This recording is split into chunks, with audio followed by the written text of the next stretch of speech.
South Africa, a very warm welcome to you. My name is Palisa Dembe and welcome to Afternoon Express. Now, it is for sure a motivational Monday and we're featuring some incredible young South Africans who are doing their part to save the environment, inspiring their peers to do the same. Plus, it's also another edition of Mommy Monday. And today we chat about how to encourage your children to be leaders and take those leadership roles on. But first up, we have Amonge Sagunto, who is only 18 years old. And she's already been invited to speak at global platforms like TEDx, Google, and Facebook. She's also the co-founder of Blackboard Africa, an organization that aims to see the African youth at the forefront of global innovation. And she was recently listed as one of the 100 most influential young South Africans, which is something incredible for someone who is only 18. I mean, my mind is blown at all the motivation we've got lined up this Monday. But if you've got any questions for Amonge or any of our other guests, just head over to social media, tweet us, Instagram us, Facebook us, and then we might be reading your comments live on air. Welcome to the show, girl. Hi. You are looking bright and as radiant as ever. Thank you. And if the way you put yourself together says anything about the incredible work that you're doing, girl, hats off to you indeed. Thank you. Now, I've already mentioned to our viewers that you have already been ranked as one of the most influential youths of South Africa. How does that even feel? I mean, obviously it's incredible and it's such an amazing honor, but for me, I think it just really, it's exciting. It really excites me for the fact that, you know, people are paying a lot more attention to youth voices. Like, there are young people in the country doing amazing things. So I can't wait to get to the point where that list is filled with people half my age. Wow. So, yeah. So I love the fact that you're not competing with anyone. You're in fact challenging everyone to do better at a lot earlier in life. And then who knows, by the time you're 18, you might be sitting along here with me just like Amonge. Girl, you've already spoken on incredible platforms. TEDx, Google, Facebook. How intimidating are those experiences, if they're intimidating at all? And when you get up there, how do you psych yourself up for whatever you're about to say? I know. It's very intimidating because, like, you're going there and you have to represent yourself, and I'm representing my organization. So there's a lot of things to think about.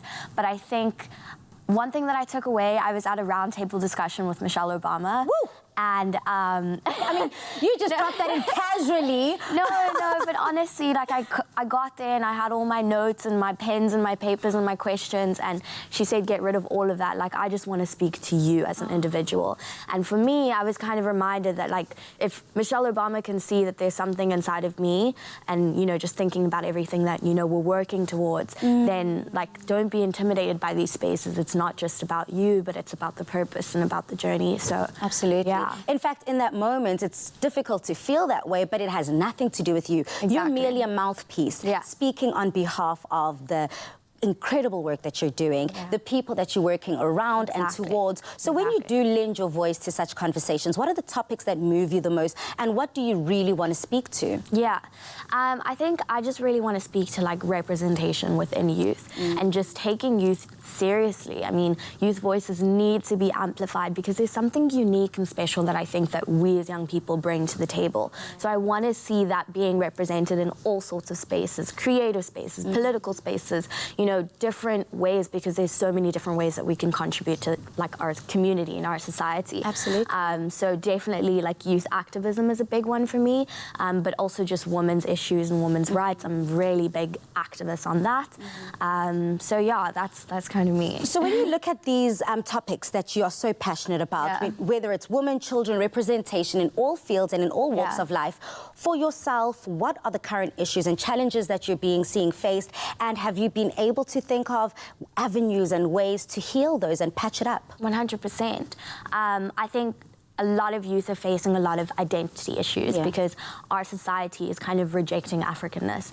And then when I started, you know, the NPC that I started, Blackboard Africa, at the time, you know, this was before Queen Sono and, like, you know, all these amazing, you know, representations of Africanness being celebrated. You know, you know, language is not really being embraced in our schools, in our environments, our hair, you know, all of those things. So I think that's a major issue, and it's affecting the way that we as young people value our voices and value our contributions. So what we do in Blackboard Africa is that we provide a platform for them to express those, you know, those frustrations, those thoughts, and, you know, have their voices be amplified, but then also take that and turn it into action, into change, into leadership, you know, actually mobilize into something meaningful and tangible and impactful. So, And then how does social media play its role in this whole incredible mammoth task that you have taken on? I mean, you are the social media generation, or rather we are. I'm not that old, Auntie Pali ain't that old.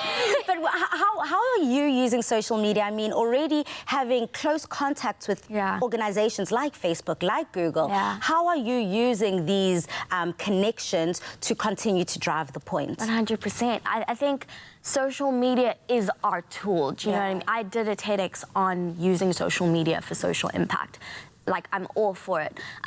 This generation, I think we've gotten a reputation for being, you know, narcissistic or all these kinds of things because of social media and the way that a lot of people are using it. And I'm advocating for the fact that social media allows for so much interconnectivity. You can connect with people all around the world, ideas from all around the world. And I think it's such a waste for us to not be using that to influence something, you know, positively. But it's easier said than done, because this also comes with a whole lot of responsibility. And some people aren't really willing to take on that responsibility, especially at the age of 18. So as a youth in the 21st century right now, how are you finding the navigation of that space with social media, but also taking up space next to incredible global icons?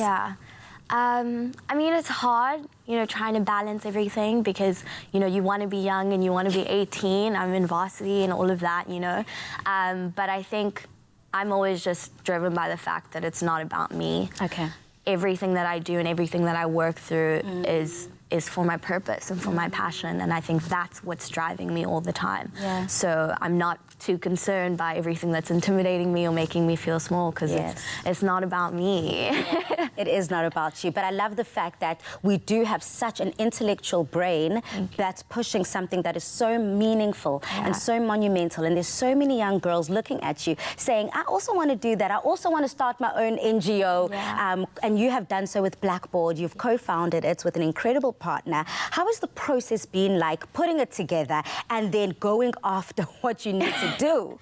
It was a struggle because when we started, I was 15, so I was not at all. Girl, make me look terrible at 15. Yeah. I mean, I wasn't thinking about, you know, sustainability in this big, you know, program that what it's turned into.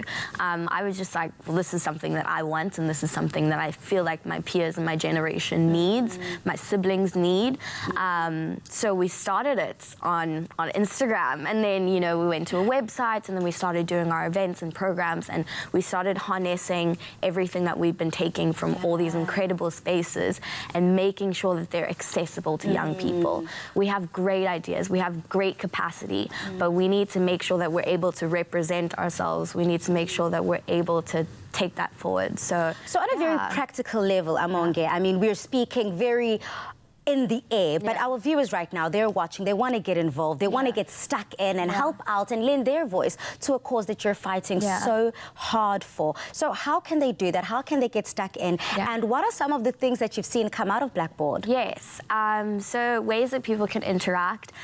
So we have our website, so people can write in, you know, we have article pieces, poetry pieces, you know, that's what it's for, you know, share your story through us. So that's one way. And then obviously interacting in all of our programs and workshops. Right now we're based in Joburg just because of resources, but I mean, we would love to see ourselves get to the space where we can expand out to the rest of the country or even the continent. So and then I forgot about your last question. Just from some success stories or the mark. On any scale or any level, the mark that Blackboard has made so far. I think I've just seen a lot of initiative come out of the people who've gone through our programs. So they go and they start off podcasts, or they, you know, start clothing brands, or like they do purpose-driven clothing brands. Do you know what I mean? I think everything has started to be a lot more intentional. We've seen a lot of growth in the people who've gone through our programs. So maybe they haven't necessarily started their own business or whatever, but I think there's just been personal growth in the way that they interact with every space that they enter. So I think growth on any level is very, very important, and we've seen that. So if you want to get stuck in and you want to find out more about Blackboard, head over to Afternoon Express's website, and we'll have all the information as to how you can lend your voice to something that is so crucial. Now, I know mentorship means a lot to you. You've got incredible, strong, powerful ladies like Nomzamo mentoring you and working side by side. So if you were to take on that mentorship hat for a split second and you want to motivate and give advice to any of our young viewers out there or older viewers out there who see a spark in you and it ignites something within them, what would that advice be? Okay. My advice would be stay outrageous. I think young people, our minds can stretch, you know, lengths of the world. You know, we can really imagine things that people who have been through life and who are very stuck in a pretty linear thought aren't really thinking of. So stay outrageous, stay insane. You know, I think that's what it is. Be bold, be courageous, and do it with intention. And we are definitely challenging you here on Afternoon Express to step out of your comfort zone, and who knows, the sky's the limit. Now, we have asked our viewers on social media if they've got any questions for you, and we've got Shireen Abrahams here who says, "Hi Amonge, how does it feel to have achieved all of this at such a young stage in your life?" I mean, it's incredible, like I said, but I think it's so great. I'm so grateful that I'm able to inspire. I'm able to be the person to be like, guys, I did it, you know, so it's definitely 100% possible for you to do it. And through our platform, you can access all of those opportunities. So, yeah, it's possible. It is possible. We have another one here from Usindiswa who said, "What is your vision and personal goal?" That's a good one. Oh, that's a good one. Because I know you're studying right now. Yes, So is that all in alignment heading there? I think so. To that goal? Definitely. I definitely think I want to be involved in social impact in whatever capacity that is. So right now I'm really focused on youth and women, but you know, I would love to expand into different aspects of that. I just want to see our continent, our country grow and expand and excel. So you know, I want to be a part of that story. And I think that says so much about you, that your personal goal and your personal mission and vision is something for all of us. It has nothing to do with you, and you've made it your goal and your role in life to achieve that for the rest of us. So we thank you. We are giving you so much love, so much support and power, because you are powerful and you've proven that anything is possible if you're willing to step out of your boundaries. Now, coming up after the break, in celebration of the Hindu festival, Holi, which takes place today, we're making an Indian paneer curry. Oh, sounds delicious. See you after these.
Clover No-Lac, lactose-free milk that lets you enjoy dairy again.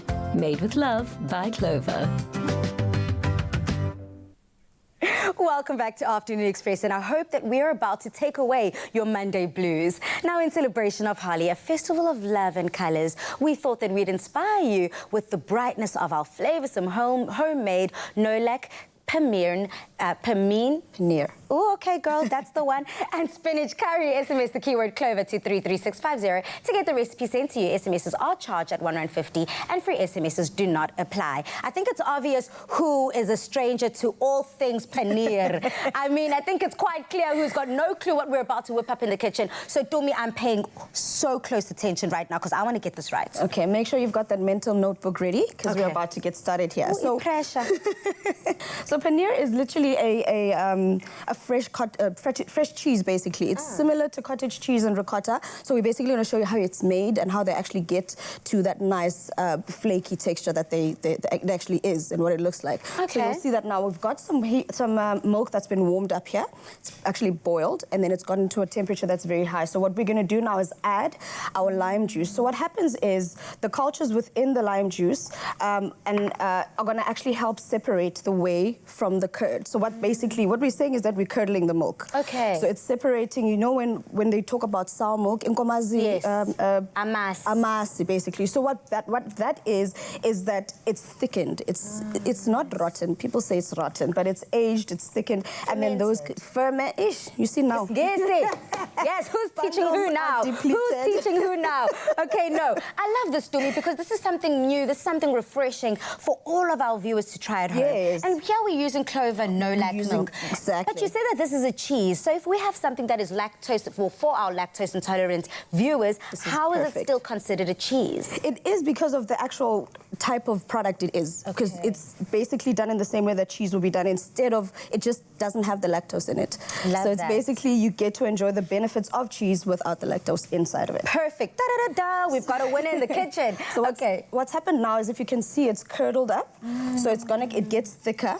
The thicker it gets, those little curdles in the actual milk. I want our viewers to see how it's curdled. I don't know if you guys can pick that up at home. Yeah. It's already started to separate and curdle. Beautiful. Perfect. So that separates, and what's going to happen is we're going to strain it in our colander and our cheesecloth here. It's going to go into the fridge and it's going to set overnight. Okay. If you'd like to, just at least give it at least 2 hours. Because what then happens is it gives it even more time to strain and for it to separate. Okay. So I'm going to ask you just to put this in the fridge for us. So we've already done some earlier on, just so we can show people what it looks like after we've set it. We've put it in between two side plates. So let me actually help you there, sorry. Thank you. And then it sets, it becomes a bit of a harder cheese, but because it's a nice crumbly cheese, you're going to see what it's going to look like once we're done here. So what you can do there in the meantime, you can unwrap it and then actually take it out of the cheesecloth, and then I'll show you now.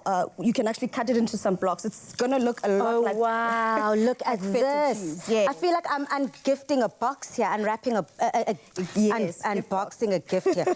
I feel like I am unwrapping a gift here because I have never seen a cheese that kind of looks like this and that can be enjoyed the same day you make it. Exactly. So this is what we call fresh cheese, because you know most cheeses are aged and so forth. This isn't. You can literally make the cheese in the morning, come home in the evening and have it for supper. Very nice. Oh, I love this consistency, and I can tell that you can even crumble it quite like you would do a feta. Yes, exactly. So we could call them basically the same family. Ricotta, cottage cheese, same family. The process is very similar. Because I actually did try and do some research to see how they differ. Literally, the process is very similar in making them. Beautiful. Yeah, so what we've done now is, because we're making a curry, I've added our base ingredients here. We've got our garlic, we've got our green peppers, and we've got some onions as well. Nice. We're going to add our flavorants here, which is our garam masala. We've also got some cumin as well as some curry powder. And we do know that I love my spices, of course, coming from Durban. And we are celebrating the Hindu festival today of Holi. So this is incredible for all of our Hindu viewers or if you have a flavor for something new and different this week in the kitchen, this is something to try. Yes. Remember, if you want to try this at home, simply SMS the keyword clover to 33650. These flavors are coming together. They're getting cooked through quite nicely. The aromatics in this kitchen, it just smells so divine. And we see the clover nolak going in yet again. Yes, so what we're going to do now is, obviously when you get a curry, you want that nice thickness, that nice consistency in the actual curry. So instead of using another liquid that is flavorless, like water, we're using our flavorful nolak milk. Beautiful. Right, perfect. Okay, So we're I going to love put this. that in there, and then just add a little bit of salt, not too much. Okay, just for taste and flavor. Just for taste. And then I see that you've already wilted down your spinach here. It's already ready to go and to be added into the recipe. Yes, so can I ask you just to chop up or cut up that paneer into some cubes? Okay. That's the main star of our dish today. And then we're going to add that in here. And then I'm just going to add our spinach so long. I love learning something new in the kitchen. You know, having been on the show for some time now, I thought there's nothing more I can learn in the kitchen. I pretty much know how to do everything. But here I'm experiencing a brand new cheese, a brand new texture, something different to impress the family with. And something you can make yourself at home. Beautiful. I love this. So it also is cost effective as well. The cubes are ready to go. I can see that curry's already looking good. So can I ask you to add those blocks onto that side plate, and we're going to add it here. Okay. So in celebration of Holi as well, you can see the nice beautiful colors in our curry here. We've got the bursting green from the spinach. We've got the nice yellow from our spices and aromatics. And now we've got the beautiful white from our paneer. Love so that. now this is basically tying into the festival. I guess they call it the Festival of Color. That's what it is, right? So this is what we do. We're having our own little festival in the kitchen. And we're going to have another festival in our mouth right now once we taste. I was about to say, it's about to be a party in my belly. This looks so good as we're putting together the final touches, plating this delicious, delicious dish. Tumi, you've outdid yourself again in the kitchen. This is incredible. If you want to have a meat-free Monday, or if you're a vegetarian, this is something to try for sure in the kitchen. And voila, we've paired it here with some rice, but I guess you can go with any starch, Tumi? Any starch of your choice, any veg of your choice. You could literally spice it up whichever way you'd like. But this is our curry and our paneer, which we've just made in a day. Yeah, that took 2 seconds to make. I love that. That's it. That's our delicious. We just paired it there with a nice fresh salad as well, because you've got the nice flavors from the spices, a nice freshness from the tomato, and obviously the basmati to tie it in.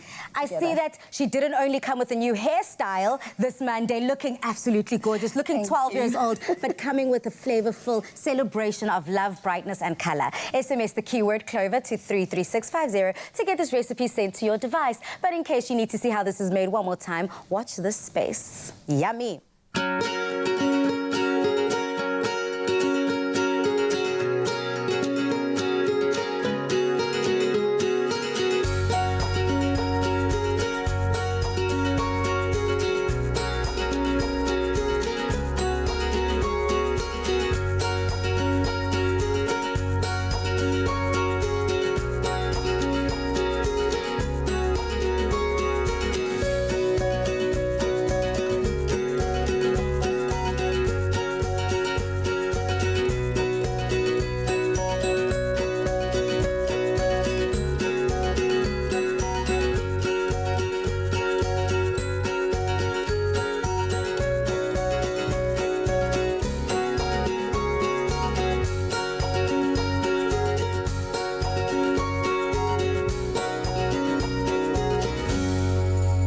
Made with love by Clover. Clover Nolac, lactose-free milk that lets you enjoy dairy again. Made with love by Clover.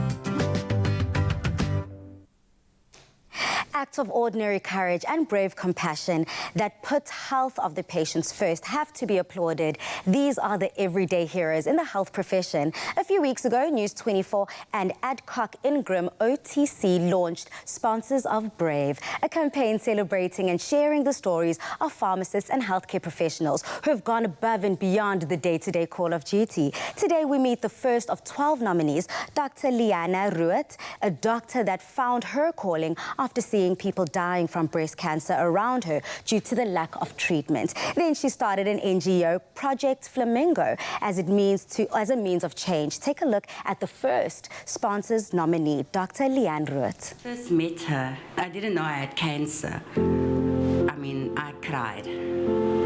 Cancer for me, it's death. I will never forget her words. She said to me, I'm not going to treat your cancer. I'm going to cure your cancer for you. And that was, sorry, amazing. That makes her an amazing person. Any healthcare worker will tell you that there is nothing more soul-destroying and heartbreaking than knowing exactly what somebody needs and not being able to offer that. That helpless feeling and that heartbreak just propelled me into action. My GP referred me to Dr. Liana. Dr. Liana immediately saw that I had cancer. She said, don't worry, I'll put you in Operation Flamingo. Otherwise, I would have died. Project Flamingo is a non-profit company that I started in 2010 after realizing that our cancer patients in the public healthcare sector wait a tremendously long time before they can actually get their life-saving cancer surgeries. You got all these people together, and these doctors and nurses do it voluntary on a Saturday. The people get operated on. Even though you're talking to me, this project is actually not me. It is a whole team of people. It is people coming together for something that is bigger than them. Every time I come for my chemo, she was here. She won't walk past me. She will come to me and she will say, how are you? And that was enough for me. Just to see her made me okay. If it's not for her, a lot of people would have died. And she just decided, I'm this woman alone, surgeon alone, I'm gonna do it. And this to me makes her brave.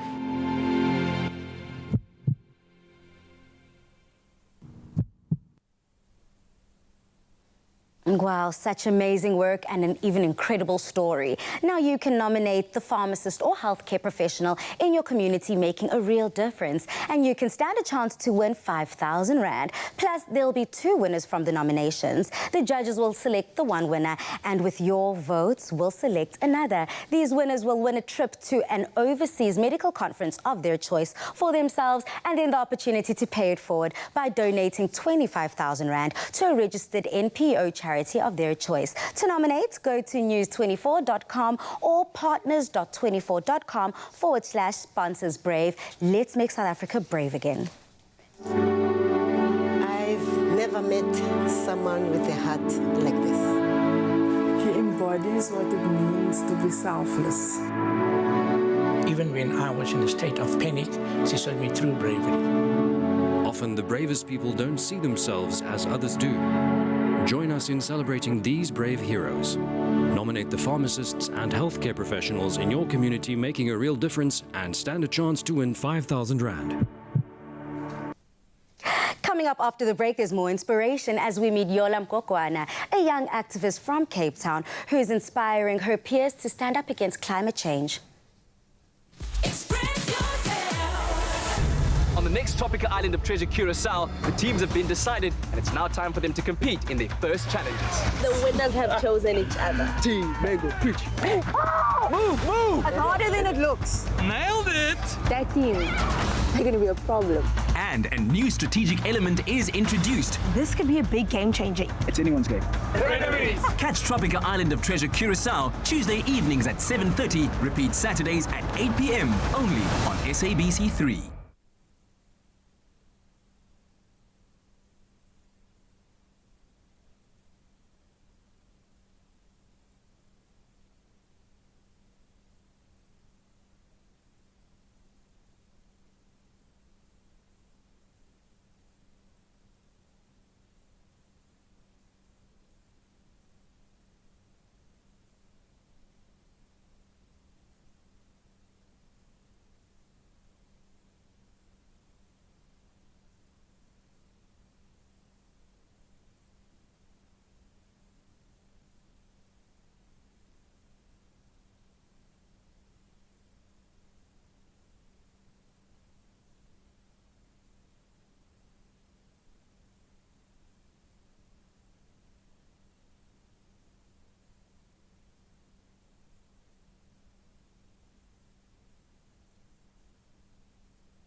Welcome back to Afternoon Express. Now, on today's show, we're celebrating young South Africans who are making a difference by doing their part to save the environment. Yola Mkokwana, a 12-year-old student from Cape Town, is on a mission to inspire her peers to join her in the fight for climate justice. Now, she's joined this afternoon along with Uxoli Fuyani, who is her environmental educator. Connect with us online if you've got any questions for either Uxoli or Yola. Tweet us at Afternoon Chat using the hashtag Afternoon Express or comment on our Facebook page. Ladies, welcome to the loft. Hello.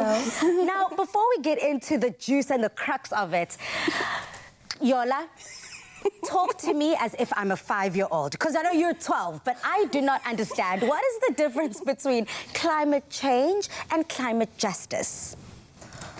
Okay. Yeah, take it from the top. Okay, climate change is the change in weather patterns. Recently, that changes the weather.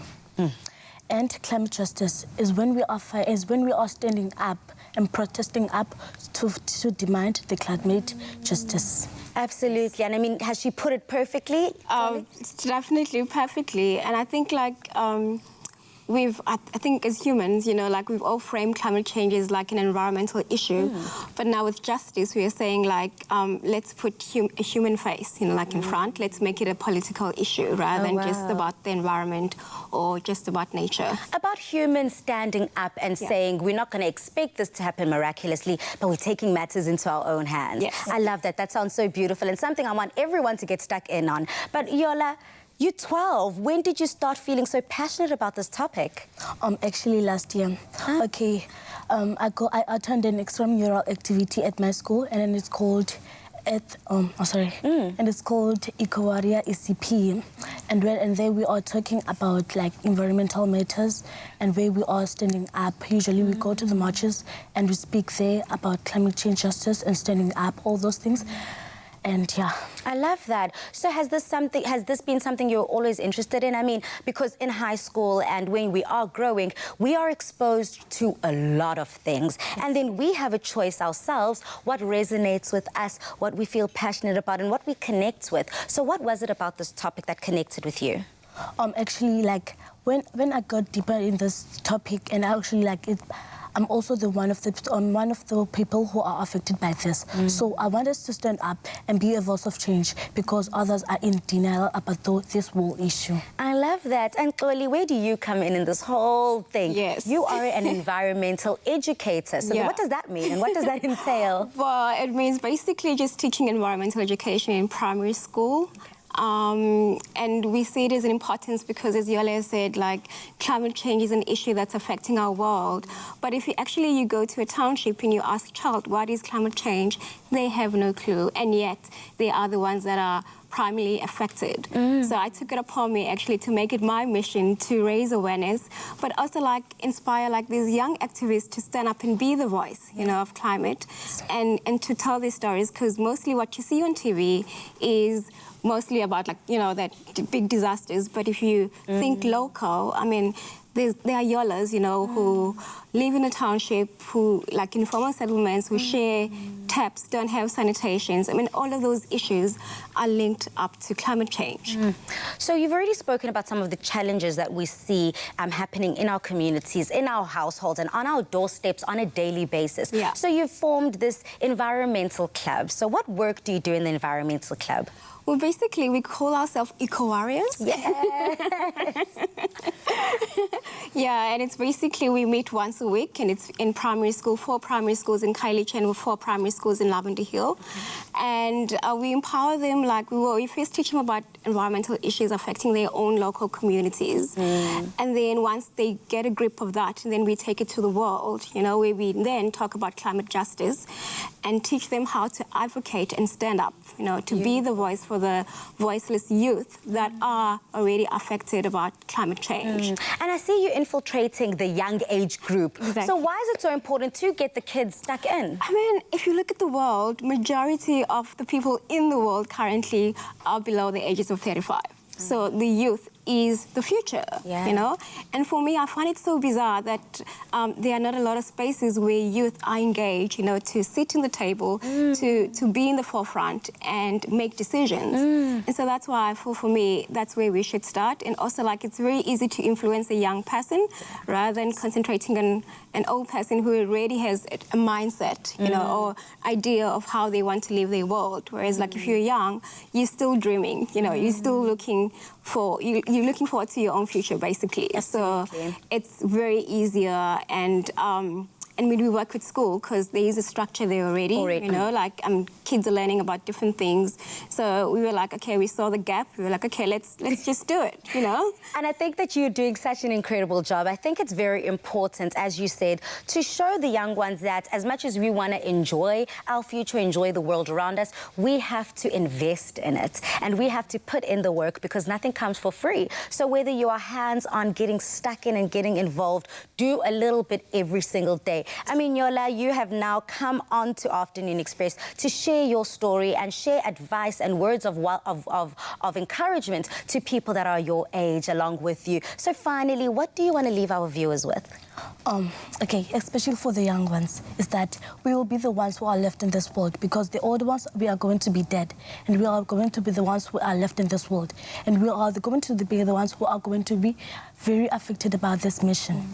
And like Ms. Tolly said, that we have to advocate before this matters rise, because we have a lot of time to advocate and stop this crisis. Yeah. I love that. Congratulations. Thank you. You are so incredible. You're so inspiring, and I'm just getting a true sense of motivation this Monday coming from young warriors like yourself. Now, we have asked on social media if they've got any questions for Uyola or Uxoli, and we have got Jennifer here who asked, how is climate change a threat to human beings? Okay. You can go for it. Okay, I'm going to tell you my story. Okay, I live in a community, and where I share one communal tap with 55 families. Okay, when there is no tap, when there is not water in the taps, we struggle to buy the water, because we have different types of classes. And I'm in the low class, because I can't afford money to go and buy the water in the shops, because I have to buy food so that I can eat and provide myself. Yeah. So we here see, Jennifer, that on a daily basis, climate changes that we are experiencing are affecting the resources that we can enjoy every day. We've seen in Yola's community where there's no water, one tap, 55 families. You can do the maths from there to see how huge this problem and this crisis is. And we're so glad that you have not only experienced the change, but you want to be the change. We've got another question here from Shireen Abrahams, who says, hi, Yola, what motivates you and inspires your peers to save the environment? Okay, hi. Okay. What inspired me to be the voice of change is because, like I said, I'm one of those people who is affected by climate change. Still now, he's affected by climate change. And I decided that I should not stay in denial. I have to stand up so that I can be a voice of change and change my future. And also, I have to tell others to do the same thing. Like I said, like as youth, we are going to be the ones who are going to be left in this world when the adults are going to be dead. I love that. A lady with a vision, conviction, and focus only at the age of 12. Thank you so much, Yola, for coming through. And thank you so much, Miss Oli, I heard that, for assisting and aiding and being that voice of authority to guide these ones and make sure that they are walking the right path. We do appreciate it. You're welcome. Now, coming up after the break and later on in the show, we chat to a young teenager from Cape Town who started her own organization to help reduce plastic waste in our oceans. We'll see you after these. Find your smooth fortune with Tropica. Buy a Tropica, follow the entry details on the pack, and stand a chance to win your share of 1 million rand in prizes, such as a trip for 2 with KLM to Amsterdam, LG G8 phones, TVs and dishwashers, guest vouchers, watches and accessories, plus the smooth grand prize of a Suzuki Ignis. The more Tropica you buy, the more chances you have to win. Tropica, nothing smoother.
welcome back to Afternoon Express. When Jade Bothma was only 12 years old, she saw the documentary Chasing Coral, which explores the nasty threat of coral reefs being destroyed. Now, this inspired her to make a difference, and she started her very own organization that works to clear plastic waste from the oceans and turn it into eco-bricks that can be used to build homes and for those in need. Such incredible work. I mean, whoa, my mind is being blown, Jade. Congratulations. Thank you. When you hear someone reading all of that about you, how do you feel? Well, I just feel like happy that my message can be spread and that more people can hear about it and do something about it. Yeah. So when you watched this documentary, Chasing Coral, you were only, what, 12 years old? Yeah. So is that where your love for all things ocean started? Well, I kind of just went to the ocean since I was little and it was kind of part of my life. But then when I watched that documentary, it really showed me how the coral reefs were being bleached due to climate change. But I wanted to do something about it, but there's not really coral reefs here. And so that's where I thought of all the plastic that was in the ocean. Yeah. And then one idea rippled into another, into another. And now you've got your own organization. Yeah. So what is your organization and what does it do? So it's called Oceana Dance, and basically what I do is I make eco-bricks, which are plastic bottles stuffed with plastics, and then I get eco-bricks from homes and also from like the beaches, which the plastic we collect, and then I'm using the eco-bricks to build a house for a homeless person. Whoa. I mean... When you think that something is not possible, we have these young, incredible souls that see a way around almost any issue and they go for it full throttle. That is incredible to me. First of all, I didn't even know that certain plastics can't be recycled and certain ones can. So how does that work? Because a lot of the time we just pop it into the recycle bin and hope for the best. Yeah, so a lot of the time the plastics that are sent to recycling aren't actually recycled. And so what's good to know is there's numbers at the bottom of all plastics. And so there's numbers 1 to 7. So numbers 1, 2, 4, 5, and 7, 4, 5, and polystyrene can be recycled. And then numbers 3 and 7 can't, which you could put into eco-bricks. And then number 6 is only polystyrene, but the other things can't be recycled. So you've just taught me something new. You're never too old, never can't teach a dog, what's an old dog, new tricks. I've learned to look under the bottle and under whatever plastic material I have and see what it's written, see the number on, and then I know what to do with it. So you take numbers 3 and 7 and you create your eco-bricks. We see here, as you said, that you're creating a house. Yes. That is mind-blowing. First of all, how strong are these bricks to hold up a whole house? And secondly, in terms of just normal challenges like fires, flooding, how strong are these bricks against the elements? Okay, so basically the eco-brick is supposed to be very strong. Like if you stand in it, you're not supposed to hear any air gaps if it's properly filled and stuffed properly. And then basically for fire, what we've been doing is we've partnered with a university and this year we're fire testing to see what material like cement, clay, lime, hemp, different materials, what one is the strongest, and then that material will be used to build the house. And this is incredible and groundbreaking because, if I'm not mistaken, this is the first eco-brick in the world to be fire tested. Is that correct? Well, it's the first eco-brick house in South Africa. Wow, yeah. The first eco-brick house in South Africa being tested against the elements, and we have Jade to thank for that. I'm so grateful for people like you who think outside of the box and come up with the solution themselves. So if our viewers want to get help and help you create these eco-bricks, or in whatever way they can get stuck in, how can they do that? So basically to make eco-bricks, all you need to do is collect the plastic waste that you have in your house that isn't recyclable, make the eco-bricks, and then there's drop-off points all over Cape Town, and you can just Google it and see what one's closest to you and you can drop it off. Beautiful. And then if you don't want to drop it off, you can also make your own furniture out of eco-bricks. Voila! I love that. Okay, so there's multiple uses for these eco-bricks. We can make them at home, so there's really no excuse, hey? Yeah. The time is now, the time is to get stuck in, so thank you so much. All the information as to how you can go about creating your own eco-bricks, or those drop-off points, as Jade has mentioned, you will all have all that information up on the Afternoon Express website, so head over when you're looking as to how you can make a difference. This is one of the ways. So Jade, how is it going forward with your incredible organization? Where do you want to see it going? So right now I'm turning 15 this year, and I see that hopefully by the end of next year, we have built the house, or we're almost finished building the house. And hopefully we can build many more. I can hopefully inspire more people to help save the oceans and have many more beach cleanups, collect much more plastic, and yeah. Beautiful, high five. Incredible work, congratulations, Jade. Thank you. We are supporting you throughout the show. And of course, later on social media, if you want to get stuck in, do so. And trust me, you'll feel so much better. Now, young women like Jade and all of our other guests today have shown that leadership is what we need to make a real change in our communities. So after the break, it's time for our Mummy Monday segment as we discuss how to encourage and sort this leadership out in your own kids.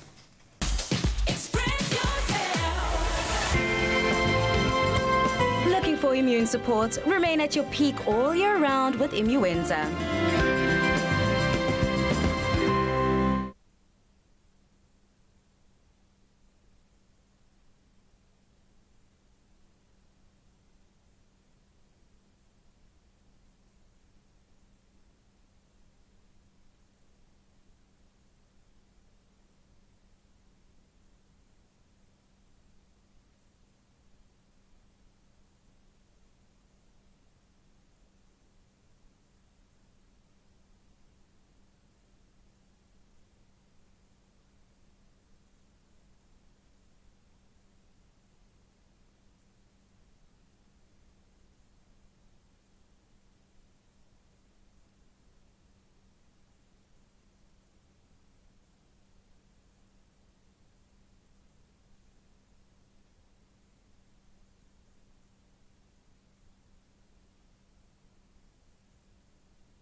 Welcome back to Afternoon Express, where we wrap up this incredible topic of a Motivational Monday. Now, on today's show, we've met some inspiring young South Africans who have taken it upon themselves to make change and to lead others in doing the same. And in our Mummy Monday segment, we're joined by clinical psychologist Anita Prague to chat about how we can encourage the same in our kids.